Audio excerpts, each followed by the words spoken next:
I just feel like I've been around the block, ripping up fantasy stock, working around the clock. Look at the view from the top. Researching rookies a lot? No, I just be listening to pods. Yeah, one in particular, I'm just a messenger. Let me just pass on the rock. Browning, brunning, pruning, pronouncing ain't what he's doing. What he's doing is not losing, but infusing you with new things. And there's Dynasty Bennett, yeah. The man is a menace, yeah. Building a dynasty, some of the finest things. Promise you, you won't regret it. Sly as a fox, cultured in pop. Give him his props. Here is a thought, here is a box, and you cannot compare them at all. So don't even try. Careful with the news, but when you use a take, I take up Tony Fire. I mean Dyer, because anyone else is a huge mistake. Whoa, fantasy round table, fantasy round table, yeah. Fantasy round table. Come take a look at the crown, baby. Hey, fantasy round table, fantasy round table, woo. Fantasy round table. Come take a look at the crown, baby. Go. Hello and welcome to another episode of the Fantasy Football Roundtable Podcast. We are going to wrap up our look at Dynasty RBs prior to the draft with our top 25. But before we dive into that, we will take a look at some news. Dennis, the combine kicked off today. Defensive linemen, linebackers. We'll start getting some of the bigger offensive positions tomorrow and especially on Saturday. But have you been excited to have some actual football movement in your life? Yeah, I'm excited, but we're getting it's becoming more and more common for players to not participate, and so it is important to get real measurements. I'd like to see some of these guys get out there. Now, unfortunately, Abdul Carter, physical revealed a stress fracture in his foot. As somebody who periodically has his foot feel like there's a stress fracture in it. Now, I'm no doctor, so I'm not saying that's what happens. But, man, there's some times where, like, right in the middle of my foot, it feels like something is going in the wrong direction. I completely understand that whole thing. You can't run, you can't do those types of drills.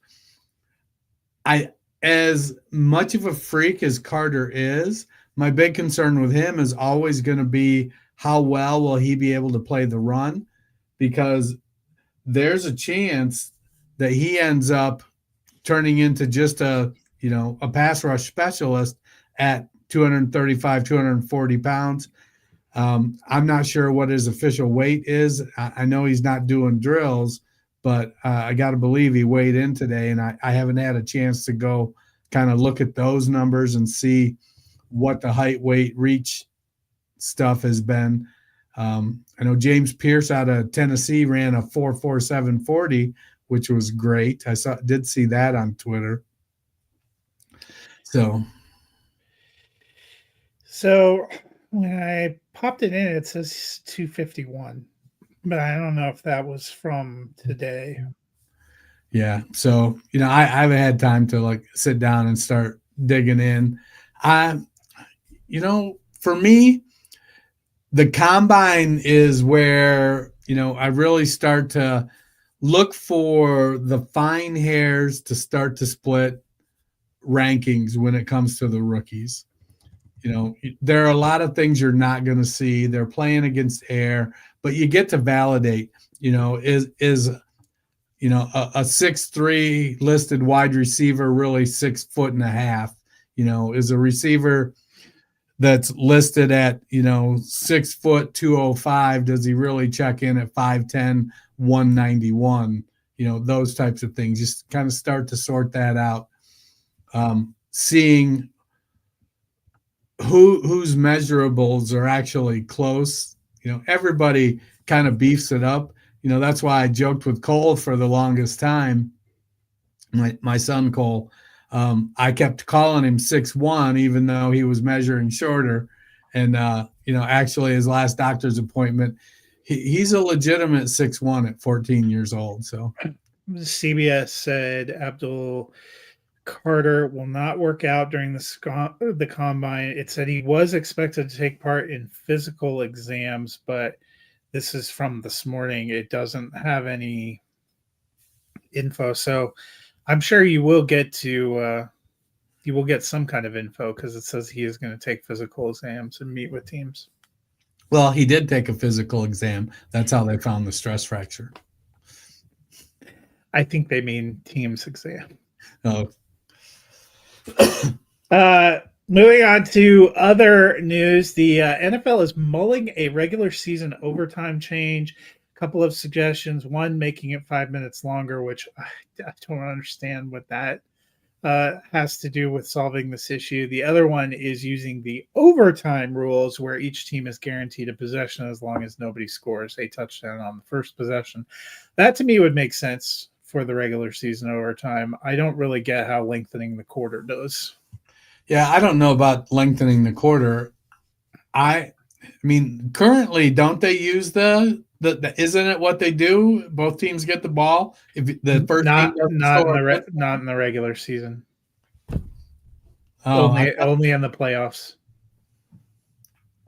Regular season is still sudden death, 10-minute period. Yeah, I knew it was 10-minute period, but I thought if they scored a field goal, the other team got the ball. I don't think so. I think it's sudden death. I don't know. Well, why would they need to change it to what they do in the playoffs then? I think in the playoffs, the change would be you don't stop if it doesn't change. So because somebody's got to win in the playoffs after 10 minutes. So if one team goes down and kicks a field goal in the regular season and the other team gets the ball and goes down and kicks a field goal, now it's tied again. And if it plays out and nobody else scores, it ends in a tie. Versus the playoffs, if that happens, they keep playing. But I could be wrong. I'm married. I've been wrong before. I mean, I guess I could be wrong too. I don't pay that much attention except for that. This morning, when I was listening to them talk about it, they were talking about the rationale for needing to change it is because whoever wins the coin toss in overtime pretty much wins the game. And I was like, okay, well, I guess that just means because all they have to do is score. But I think having one set of consistent rules, regular season and postseason, would probably be the best anyway, because we've had a few times where players didn't seem to understand the rules and perhaps even coaches of the extra frame they were in because it changes. So, you know who knows the rules? Mike Vrabel. He knows the rules. Bill Belichick. I know. The Saints announced they are sticking with Derek Carr at quarterback. I'm not super surprised by this because the contract situation would, for a team that has no cap space, would have been onerous. But thoughts? I mean, you've got to look at what your options are. So their options are Jake Haener and Spencer Rattler, any number of free agents that are probably not a hell of a lot better than Jake Haener and Spencer Rattler, a rookie who's may or may not be better than Jake Haener or Spencer Rattler. If I'm Kellen Moore, I think I want to stick with the veteran and having him, his contract be such that your cap situation makes it onerous to just move on from him because I don't know if they've mismanaged their cap. They have. So currently they have already 48.5 in dead cap for 2025. And they are currently, even with the inflated salary cap that they have for this year, they're 47 million over. So they're going to have to shed already to get down. And I think that just means, they're taking a dead cap hit of almost $32 million for Marshawn Lattimore, a little over 9 still for Michael Thomas, a little over 7 still for Jameis Winston. So, I mean, these are Michael Thomas and Jameis Winston haven't been there for a couple of years. Lattimore, that means that trade was a probably bad idea. Dead cap for Derek Carr would have been $50 million. So I mean, I always thought it was a long shot that they were going to bid farewell to him, and I think that pretty well sells it there.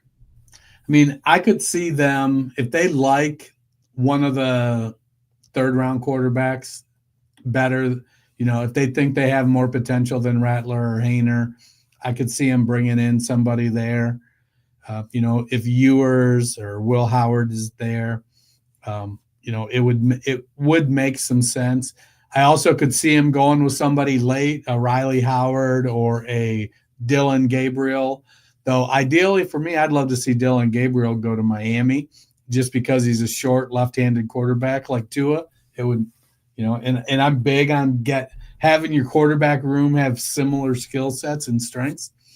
But it at some point, and we may be getting to that point, if I was Kellen Moore and I'm negotiating with New Orleans, I've got to ask the question, when am I ever going to have a decent salary cap situation? Because you kicked the can down the road so many years. So now you sit $50 million in dead cap and $50 million underwater. And you want me to stroll in and fix your team basically playing with undrafted free agents because that's all we can afford. And an old $50 million quarterback. I get it. They've got Olave, they got Kamara, but I'm looking at this. I don't even see that many people they could release that would help them. A lot of these contracts look like they would carry a bigger dead cap hit than even a salary cap hit. So yeah, they're going to end up having to do extensions, kick the can down the road some more, continue to hamstring their young coach. Hope they hit in the draft. What a joy. Yep. No, it doesn't make sense to let him go financially based on their situation. So one player, there are rumors. I saw a couple of different things about Aaron Rodgers. One, suspecting that he won't have much of a market. That rang true to me. And one that he would like to go to the Rams and would like to bring Davante Adams with him. At the same time, we heard Sean McVay at the Combine say that priority number one for him was keeping Matthew Stafford. Nothing makes Matthew Stafford look better than the prospect of getting saddled with Aaron Rodgers. So what percentage chance would you give the Rams ending up with Aaron Rodgers? I would give it a non-zero percentage chance, but not a whole hell of a lot higher than that. I think Sean McVay and Les Snead are smart operators. Yeah. I think they've looked at Aaron Rodgers the last 3 years and been like, yeah, I don't need you were looking for. They're like, that's not what we need. Well, and trying to move on from an older receiver in Cooper Kupp just to bring in an older receiver in Davante Adams doesn't make sense to me either. Right. So, yeah, I mean, yeah, I'd say less than 2% for me. This is a clear situation where the league needs to make the decision to retire for Aaron Rodgers. Yeah, I'll be curious. I'm not surprised to see he doesn't have much of a market. I guess we'll see who. Where I think we could end up seeing Rodgers signing is whoever's left without a chair once free agency and the draft happens, and they're looking at, staring down the barrel of a subpar option. Maybe they, but it would also have to be a team that thought they had a good enough roster to compete, where Aaron Rodgers thought it'd be worth his time going. And, that's. You'd have to pretty well see a contender either lose their starting quarterback during camp or something, blowing something out, or completely have the quarterback waters go against them. Yeah. Hey, before we jump into rankings, I think we would be remiss if we didn't shout out some of our peers that have been bringing home the bacon at the FSWA awards. Howard Bender and Fantasy Alarm Best Radio Show. Congrats, Howard. Pat Thorman and Establish the Run. Best Football Series. Evan Silva and I forget the other guy that started Establish the Run. I can see him with his backwards hat on now, but his name escapes me. I know you work at Campus to Canton in the college fantasy football stuff, but Eric Froton over at NBC Roto World College Sports Writer of the Year. Andrew Cooper, another fantasy alarm guy, football writer of the year. The Athletic, best fantasy football publication. Those are best football article, Andrew Cooper. So, those are just some guys that, we cross paths with in our circle, and I want to put out some good vibes out there. Congrats, guys and teams on all you do to keep fantasy football and football moving forward. Well, as you just mentioned, we are going to wrap up our look at Dynasty Running Backs with the top 25 going 25 to 1. So, Dennis, why don't you kick it off and go 25 to 11? All right. So, 25, we had high hopes for Tyjae Spears last year, even after Tennessee signed Tony Pollard. But Pollard went in and produced. I think he works best in a split backfield, 60-40, 55-45. I got Tony Pollard at RB25. He finished his RB21 last year. He's a good all-around back. Maybe doesn't quite have the power that you would look for. I don't know that Tennessee really has a power back on the roster at this point. But Tony Pollard's the lead back there. Got him at 25. At 24, I got Travis Etienne. Had a terrible year last year. Had injuries, just couldn't quite get it going. The injuries to Trevor Lawrence and the overall underperformance of the Jacksonville Jaguars, he ended up at RB38. But I think we've seen from him, he's still a pretty young guy. I think he's only like 26 going into his fourth year. He's been productive. If they don't do anything with their backfield, I do think they continue to split it with him and Bigsby. I like Bigsby as a power back, but I do think Etienne is there. He's their explosive back. He's a guy they want to get the ball to in space and hope he doesn't have to make a cut because he gets off balance. RB23, got Ramondre Stevenson. He finished his RB27 last year. Under Mike Vrabel in Tennessee, Derrick Henry averaged 19 touches per game in 98 games under Mike Vrabel. I had to figure out why I had a Derrick Henry note under Ramondre Stevenson there for a minute. But Stevenson he's a better pass receiver than Derrick Henry. He's a good running back. He's still the lead back there. I think he's gonna.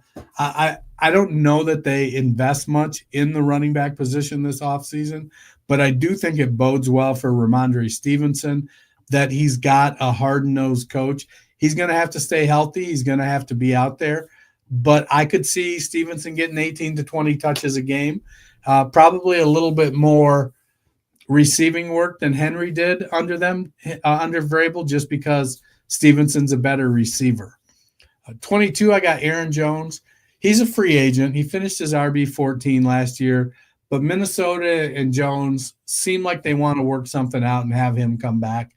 I know Cam Akers showed a little bit at the end of the year. I do think, all things considered, if they've got Akers and Jones there together, Jones is going to be the lead back. He's getting up there in age. I think Jones might be 29 years old now. But he's a great pass receiver, still explosive. He gets dinged up a little bit, so that is a knock on him. James Conner, RB21, finished his RB11 last year. He's 30 years old, just signed a contract extension, so it feels like he's the guy there. Now, the downside with Conner, he too tends to get dinged up a little bit. He also tends to try to play through them, but what happens is that he he loses some of his effectiveness. He's going to be the lead back there. I know they've got Trey Benson, explosive back going into his second year. He may get some more touches. They've got Amari DiMercato, Michael Carter. So they have good depth in their running game. The question will be is Kyler Murray going to finally take another step in the passing game? Will he ever pass 4,000 yards? I don't know. But Marvin Harrison needs to come around. We know Trey McBride's there at tight end. So I think Connor still ends up being the lead back. He's a power back, good receiver, very consistent, if not explosive. Number 20, I got Tyrone Tracy. Finished at RB 28. Kind of came out of nowhere. There was a lot of talk. A lot of analysts hung their hats on him as somebody that not a lot of people were on. Tracy's showed himself to be a pretty good back. We see a lot of these wide receivers that switch to running back that just don't seem to be able to take the pounding. Tyrone Tracy last year held up to the pounding. He's got good size, effective inside runner, good pass catcher. And so it ended up that he really shined, even though that team was a hot mess. It'll be interesting to see what they do this year. We were on Singletary last year because the Giants wanted Singletary. They're like, yeah, we're not going to bring Barkley back because the cost structure just doesn't work for us. So Singletary's our guy. He knows our system. We're going to bring him in. And for lack of a better term, it did not work out for Singletary. He flashed a little bit at the beginning, but got completely usurped by Tyrone Tracy. Number 19, I've got DeAndre Swift. Actually finished at number 19 last year. I think, and rightfully so, there's a lot of us, maybe it's me with a mouse in my pocket, but I think Ben Johnson's going to try to pair DeAndre Swift with another back a la Jahmyr Gibbs and David Montgomery. So Ben Johnson gave the Lions backs 435 carries last year. So I expect Johnson to try to protect Caleb Williams while he develops Caleb Williams. The Lions had a very explosive offense without necessarily having to throw the ball 40 or 50 times. And that offense was Ben Johnson's offense. When you look at the Bears offense, they've got Rome Odunze, they've got DJ Moore, they've got Cole Kmet, DeAndre Swift, and Roschon Johnson. I think they may add to that mix. They're going to need, I don't know if they're bringing Keenan back or not, but they're going to need a third wide receiver. And I don't know if Roschon is the guy that can fill that David Montgomery role or not. But I expect the Bears to probably sign at least one free agent offensive lineman and draft at least two. And it wouldn't surprise me if they signed two offensive linemen in free agency and drafted two. So they're going to that's their biggest weakness is their offensive line. Number 17, Chuba Hubbard. He finished his RB12 last year. Honestly, he's a guy that scares me. It took him, 3 years to really produce? And then he was an RB1. To expect him to repeat as an RB1 based on the history of, do you remember what round he was drafted in? Wasn't he a third or fourth round pick? Fourth or fifth round? I think it was even lower than that. Yeah, he wasn't a high draft pick. So the odds of him producing, another RB1 season are quite astronomical. I know Dynasty Nerds did a study on it. Fourth round, 126. They did a study. Rich Dotson did a study on it a while back. There's a couple podcasts where they go over the frequency with which running backs drafted in certain spots in the draft produce RB1 seasons. And when you get in the fourth round, there's not a lot. So Chuba Hubbard scares me. If I roster him and I've got a good team, it's hard to move him. I'm not really looking to be able to move him. I'd like him ideally as my RB3, but you never know. RB16, I got Joe Mixon. He finished his RB13 last year. He missed 4 games in the middle of the season. Looked really good in that Houston offense. He fit that to a T. Now they're changing offensive coordinators. I got to do a little more digging in and see how much scheme continuity there's going to be. He is 29 years old as well and is widely regarded as one of the most inefficient fantasy running backs or inefficient running backs in the NFL. He's a volume monster at 230 plus pounds. And, that's just always been his game. It makes me a little bit nervous as he's hitting, pushing 30 years old. Number 15, this will be the one everybody kind of bags on me for, I'm sure. I've got Derrick Henry. Finished his RB4 last year. He's 30 years old, and I get it. He's built different. He really is. He started slow to his career, splitting time before he really got into the high usage. But it feels like at some point the hits are going to start to add up. And we saw in Baltimore, they freely swap him out for Justice Hill in passing situations. They run the 2-minute drill, 4-minute drill when they're doing, hurry up offense. They're taking Henry off the field and putting in Justice Hill. So I love Derrick Henry, and he's had a phenomenal fantasy career. He's a guy I could see, he could finish top 5, top 3, but at some point, he's a guy that I think sunsets on your bench. Number 14, got Alvin Kamara, another 30-year-old running back. The big difference between him and Henry is that Kamara makes his bones in the passing game. He's an effective runner, a good inside runner with a nose for the end zone. He's got good size at 215, 220 pounds, but he's a phenomenal pass catcher. And I think Kellen Moore will continue to kind of break out that part of his offense and utilize the weapons that he has. Number 13, the man out of nowhere, Bucky Irving, finished his RB15 last year. I feel like having a full season to be the starter, he's going to be the primary back. 15 might be low for him. I know Rachaad White's an exceptional pass catcher, but I would put Bucky Irving at the more than competent range of being a pass catcher. He's a good pass catcher as well. Number 12, I got Chase Brown, finished his RB10 last year. Chase Brown was explosive. Wait, let me find my note here. From week 4 on, he only had 4 points or 4 games under 12 points.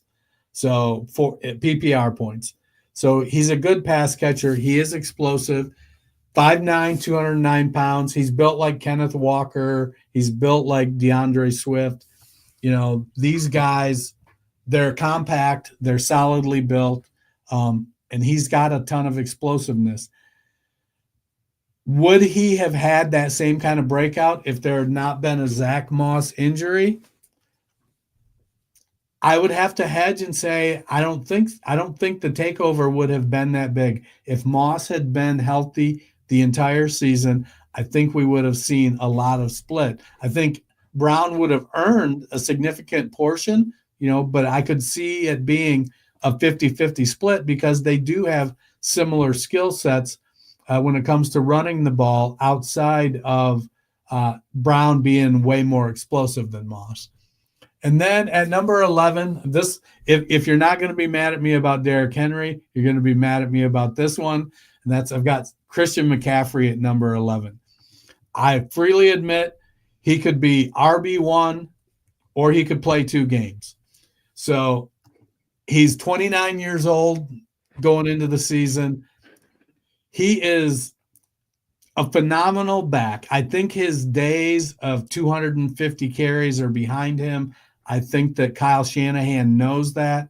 I think that backs like Jordan Mason and Isaac Guerrero give him the way they played in the offense, will give Shanahan the confidence to not feel he has to give McCaffrey 25 touches.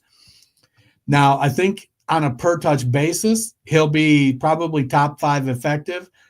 But I think they look at, when he missed most of 2 seasons several years ago, it was after some high usage. He had a gigantic usage 2 years ago and basically missed all of last year, had a couple games. So I think if I'm Kyle Shanahan, would I rather have 75% of the touches from McCaffrey for 17 games or 18 games, or would I rather give him 95% of the touches for 10 games? I'm going to go with all season long. So I think that while McCaffrey will be effective, I am nervous about the injury history and coming back. He had both Achilles were banged up last year, and Achilles are, those are really, really bad injuries. And while he didn't tear his, or maybe he did tear it slightly and we weren't really told the extent that it was a tear, he had Achilles injury last year. So I've got McCaffrey at 11. Crucify me. Well, so for me, at 25, I have Aaron Jones. He was still remarkably effective and productive last year. He is a free agent, probably only has a couple of years left, but I'm going to be honest, when I'm looking at running backs, there aren't a lot of them that I feel super confident in beyond maybe a couple of years. Even some guys that I have higher up are coming into contract years where you don't know where they're going to end up. Running back has seemed to be a kind of fungible position for teams who also like to use committees. So, I tended to go a little bit higher with guys, even if they were a little bit older, if they were in a good contract and offensive situation. Jones, I think there's a lot of potential. There's a lot of teams that seem interested in him. I think you can squeeze a couple more decent years out of him. I have Najee Harris at 24. He is a free agent as well. Will he go back to Pittsburgh where they're going to continue to use him? He's never had less than 1,000 yards in his professional running career. He could also end up someplace else. I think there's still potential there. I have Travis Etienne at 23. You kind of hit on that. It was not a great year. They picked up the 5th-year option. He ended up splitting a lot with Bigsby. If you'll remember from last episode, I had Bigsby at 26. They have a new offense now too. Could Travis Etienne end up being kind of like the Rashad White that Liam Cohen had last year, where he ends up fading down? He could, or he could go back to just a year prior. He looked really good in 23 in that offense. Which one are we going to get? What are they going to do with Tank Bigsby? A lot of questions there for me. I have DeAndre Swift at 22, and maybe I'm too low. I recognize what you said about Detroit, but I will also, I don't think Chicago's only problems were committing to the running back, because they gave 253 carries to DeAndre Swift, which was a career high. He only had 959 yards, averaging less than 4 yards per carry, and that's because their offensive line wasn't great, and they didn't always have consistency in the passing game. There are a lot of moving pieces. They need a better line. Can they get that this offseason? Can they get that through the draft and free agency? They have money to spend. But that doesn't always guarantee it either. And I think, this is also, not only was a career high in carries for Swift, it was the first time in his 5-year career he played in all 17 games. When he was in Detroit, he averaged 2 to 4 missed games a year. And so that is something that is worth keeping an eye on too, as we go forward. Is he going to stay healthy? Is he going to get that same kind of workload? Who will they bring in? I think there's some potential there, but I'm not sold that he, is more than necessarily a running back too. I have Kenneth Walker at 21. And I know this is where you and I will differ. We've talked about this before. Walker had a decent year, but not an incredibly spectacular year. He's also going into a contract year. They're in a completely new offensive scheme. And it feels like they are setting the table for themselves to be able to kind of start over in some ways on offense. Their quarterback, two of their receivers, their running back, their tight end, all going into contract years in 25. That is a big chunk of the offense. The only people that are under contracts beyond 25 are Jackson Smith and Jigba and Zach Charbonnet, who I have a little bit higher, and we'll get to here in a minute. I have Brian Robinson Jr. at 20. I think he's been very steady. We talked about Washington a little bit. Jaden Daniels is going to be a running factor. Brian Robinson also going into a contract year, and while he's been steady and reasonably productive, he certainly hasn't been spectacular, and I don't know how good I would feel about long-term security for him. I have Tony Pollard at 19. He seemed like a good fit for what they were doing. Ty Spears, too many injuries for us to get a real feel for the mix, but, I thought Pollard fit in there, and I feel a little bit better maybe about him than some of these other guys in terms of his ability in that offense and with what they're doing. I have Zach Charbonnet at 18. I've talked about he's been my pick for breakout. I think there are some signs there.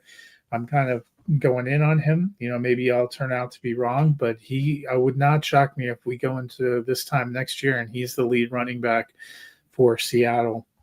And so I think there's some good quiet value there. I have Chuba Hubbard like you at 17. I love what we saw from him last year, but last draft they were the first ones to take a running back, and that Jonathan Brooks pick, as we noted, didn't pan out either in the small sample we saw on the field or the fact that he had another major injury. But it's still looming out there. They did give Hubbard an extension. That makes me feel a little bit better, but I would like to see it. Again, this is an emerging Carolina offense, and we'll see how they keep going. Another one that I'm lower than you, and maybe I'm too low. I have Kyron Williams at 16. He's another guy. He was a 5th-round pick. He's going into a contract year. I think Blake Corum is going to start getting more work. We've seen these Rams running backs not get much of anything as a rookie because of the complexity of the system and start to pick up in year 2. Kyron Williams was actually one of those backs. He stayed remarkably healthy last year, but the year prior, he was good for a few missed games. I'm not, I think that he will be great again in 2024. But then what happens after that? I'm not sold that the Rams see him as somebody they're going to splash a long-term contract in. And if he goes somewhere else, what happens? He's a little bit of a unicorn in being a 5th-round pick who's been so good the last couple of years. I have David Montgomery at 15. I like Detroit, who has the best offensive line.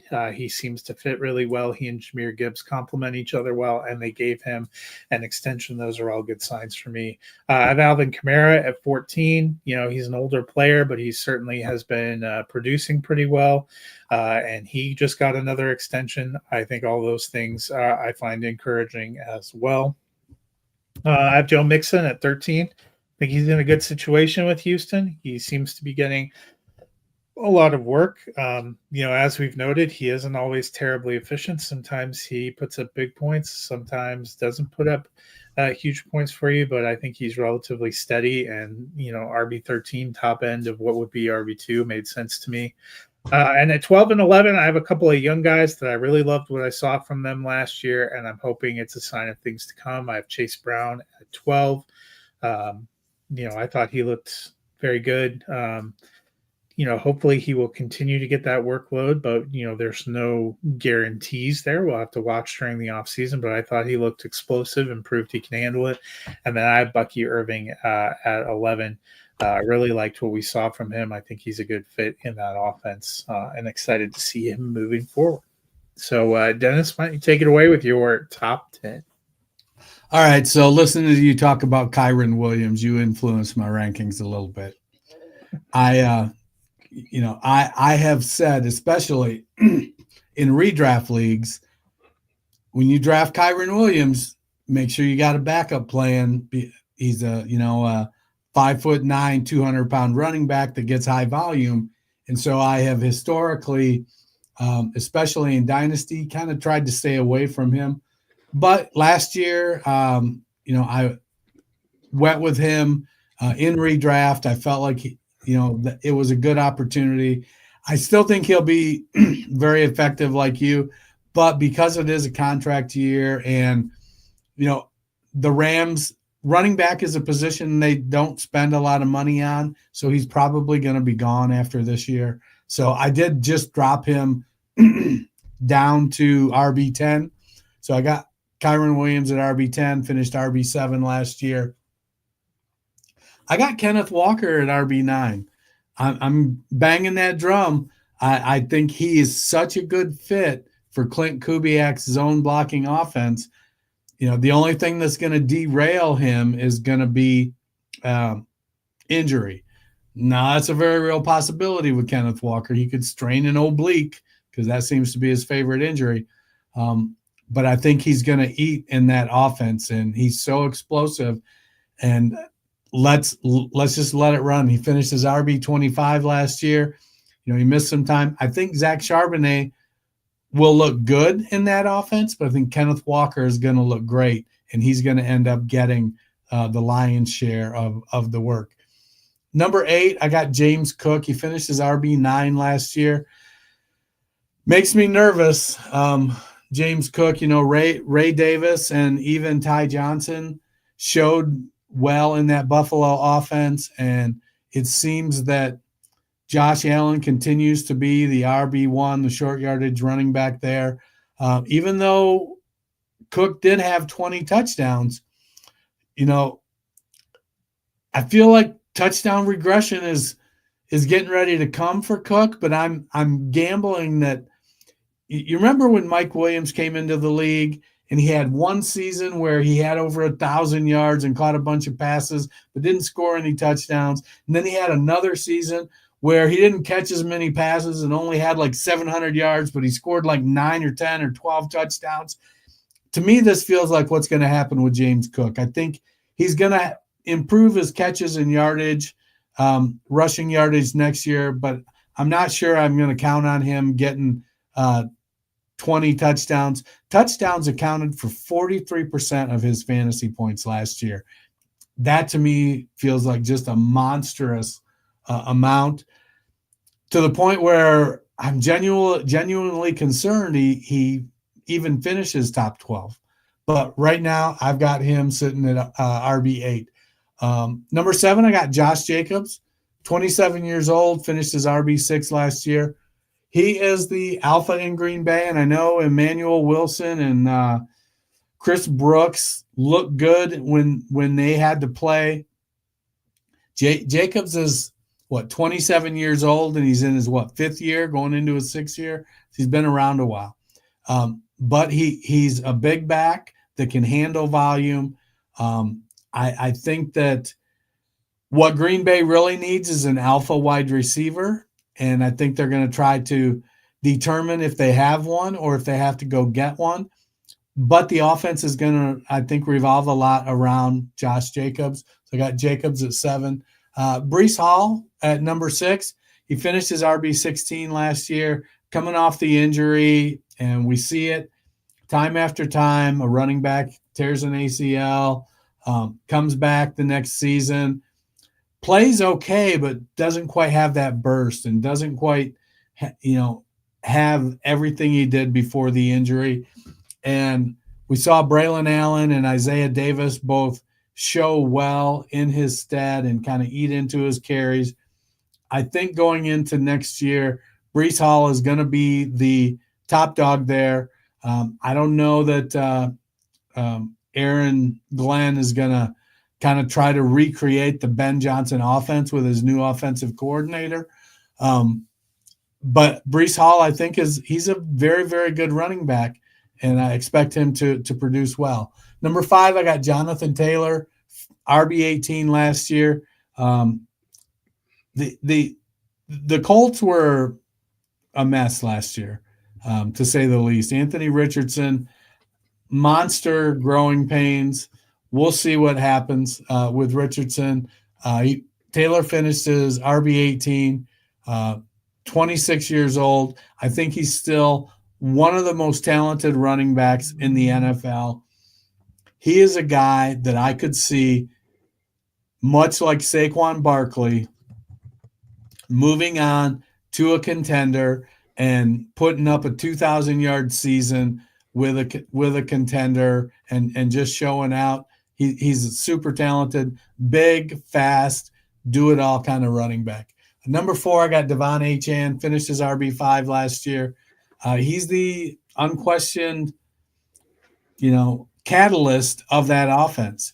Great pass catcher, very explosive runner, effective inside runner. He's going to be paired with Jalen Wright, is what it looks like going into this next season. Now that they've released Raheem Mostert, they'll still have Jeff Wilson there. They'll have some depth, but really it feels like it's going to be Devon Achane being the guy that sets the table, and he's just so explosive. Number 3, I got Saquon Barkley. Excuse me. Finished his RB1 last year, 28 years old. Honestly, because these are dynasty rankings, that's why he's 3 instead of 1. I know he's still got some game left in him. He's not that old. But I'm going with Jahmyr Gibbs at number 2. I think Jahmyr Gibbs is one of the most explosive backs in the game and catches the ball phenomenally well. It'll be interesting to see what the new OC does in Detroit. How is he going to shake down that combination of Gibbs and Montgomery, as well as Amon-Ra, St. Brown, Laporta, and Jamison Williams? Detroit's still got a really good offensive line, but they are starting to get older on the offensive line. They're going to need to do some work there.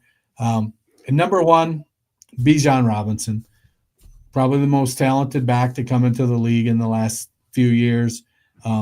Good size, 215, 220 pounder, great pass catcher, great blocker, exceptional runner. Finished his RB3 last year. Bijan Robinson is my RB1 for Dynasty. So for me at 10, I have Devon Achane. I liked what we saw last year. He did a lot of his damage in pass receptions, and I do wonder. Miami feels like an offense a little bit in transition. I like Achane, and definitely had him up top 10, but that gives me a little bit of pause, wondering exactly what they're going to shake out. We have not seen the same kind of Miami offense 23 and 24. What are they going to look like in 25? I have Breece Hall at 9. Maybe you would think that's a little low, but last year, a year further removed from his knee injury, I know the Jets weren't great, but he had fewer carries, fewer yards, a worse yards per carry, fewer receptions, and fewer touchdowns. His 17-game average over his 3-year NFL career is 218 carries, 992 yards, 6 touchdowns, and 65 receptions, which isn't terrible. But, I think those times where we were thinking he was top 3 or had top 3 potential have really faded for me. He's going into a contract year. We don't know what the Jets are going to be in 25 either. So I think there is a little bit more risk. I obviously didn't drop him out of RB1 range, but I dropped him down in RB1 range. I have Derrick Henry at 8. Yes, he's older, but this is it feels like the perfect marriage of talent and offensive scheme. I have James Cook at 7. I think he's a great fit for what they're doing in Buffalo. Each of the last 2 years when he's been asked to be RB1, he has had 1,000+ yards. Touchdowns may come back, but he is a threat in the passing game. He is a threat on the ground. I like his pop in that offense. And they are another team that has to cut money to get under the cap. So it's not like they have money to bring in a ton of weapons. I think next year we're going to see Khalil Shakir and James Cook as their primary weapons yet again behind Josh Allen. I have Josh Jacobs at 6. Incredible last couple of years. And he is a great fit in Green Bay, and I think he is the kind of 3-down dominating running back that Matt LaFleur has wanted to get in there. I think he's just going to keep going. I have Jonathan Taylor at 5. Really like him, like his potential. He did very well even with Anthony Richardson and an even passing game back there. I still have Christian McCaffrey at 4. Health maybe scares me still a little bit, but that offensive scheme, we're not that far removed from him being by far and away the most productive offensive player in football, which is what he was in 2023. I have Jahmyr Gibbs at 3. I love his talent. I love what he brings to Detroit. I have Bijan Robinson at 2. And I know he's older, but I have Saquon Barkley at 1. I think he's a perfect fit for what they're trying to do in Philadelphia. He's on a long-term contract. He's got longer on his contract than either Robinson or Gibbs necessarily have on theirs where they're at. And I think he's been a weapon that was underused before. And now he's paired with perhaps – if not the best, and then the second best offensive line in football. The Eagles and Detroit have incredible offensive lines. He could have easily broken the yardage record if he would have played all the games last year. They just didn't need him to. So if he even finished all of the 17 he did play in. Yeah. So, 16. I just think he's great. So, before we get out of here, let me ask you a couple of questions. Who is the biggest riser in this group for you? So for me, the risers in this group are all second-year guys that had somebody in front of them last year that we just didn't think they were going to, we didn't know what their opportunity for touches was going to be. Chase Brown, Bucky Irving, but Tyrone Tracy is the one that rose the most. There was some expectation the other two were going to get some playing time. Tyrone Tracy was just, he wasn't a high draft pick. And while there was some buzz about him, the Giants really seemed very into Devin Singletary. So I think going into last year, Tyrone Tracy was my lowest ranked guy. Now I got him up at 20. So going into 2025, I think Tracy is the unquestioned top back in New York. Malik Neighbors is the alpha receiver. They have to do something at quarterback. It'll be interesting to see what that something is. And they need to do something to ensure Evan Neal does not get on the field playing tackle, because that's a quarterback killer right there. So Tyrone Tracy was my biggest riser. Yeah, for me, it's Bucky Irving. We thought he might get some touches, but he looked like not only their best running back rusher, but they're probably their best pass catcher too, which was a shock to me. Who was the toughest to rank for you in this group?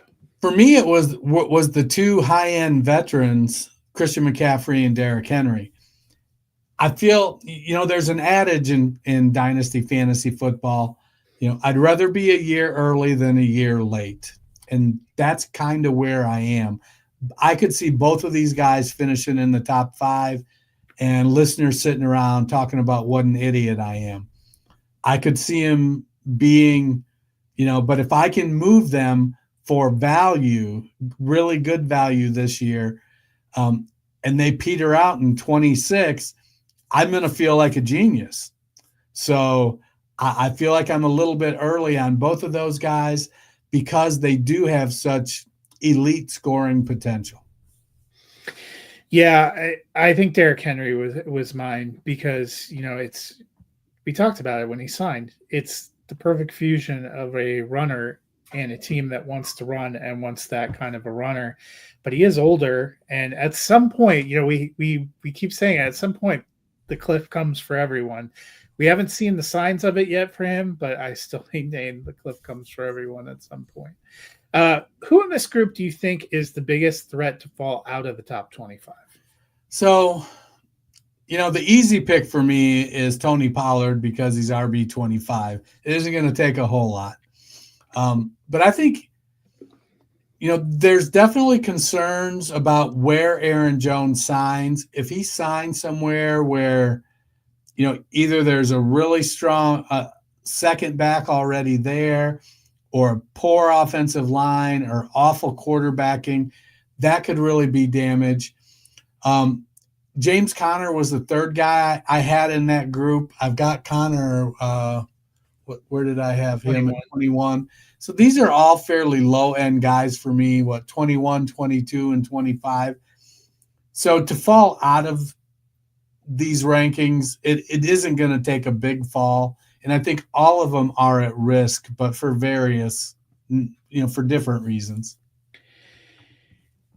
I'm going to say Kyron Williams. And it's, I like Kyron Williams. I have shares, but we have seen guys who looked great in the backfield for Sean McVay with the Rams who have incinerated into the air. Derrick Henry, I think it was Derrick Henry. It was one of the current contemporary backs they noted is the same age or is older than Todd Gurley. Yeah. A name that we have not heard in. I think Gurley's only like 28, maybe 29. I think he just turned 30. Okay. But I mean, it's He's been out of the league, 4 years? Darrell Henderson, who we loved. We were like, this guy's golden. Got unceremoniously usurped by somebody that had not been on the field the year prior.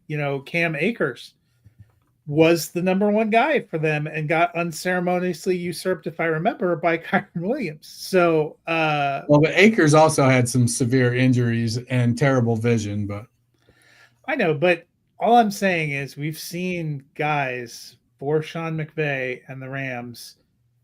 It's a contract year. What if Kyron Williams gets hurt and they're like, no, thank you for your service. And we don't see, we've seen also some of these Rams players sign with other teams and never do anything. I think Cam Akers is almost the rare exception to that. And it's not like he's a guy you're putting into your RB2 slot going, I am in the money. So, I could be way off and he could be just another great top 10 bet for the next 5 years, or it would not shock me if he's gone. So we have the draft coming up. We aren't putting rookies in right now doing these. But when you update your dynasty rankings in May, post-draft, thanks how many, if any, rookie running backs do you think will crack your top 25? So, this is a very deep rookie running back class. And there are a lot of guys that have talent. And then there are a lot of guys that have talent, but need a more specific fit. And so it'll be interesting to see how they land. What type, do they land in an offense that suits their skill set, or do they land in an offense with a clear path to touches? Ashton Genty is the only one that doesn't feel like he's going to be landing spot dependent. It feels like he's going to be in the top 25 regardless of where he lands. The others that, I think have the potential, Omarion Hampton, he's a big back, good runner, maybe doesn't quite have the breakaway speed you'd hope, but he's got good vision, gets through the hole, can catch the ball.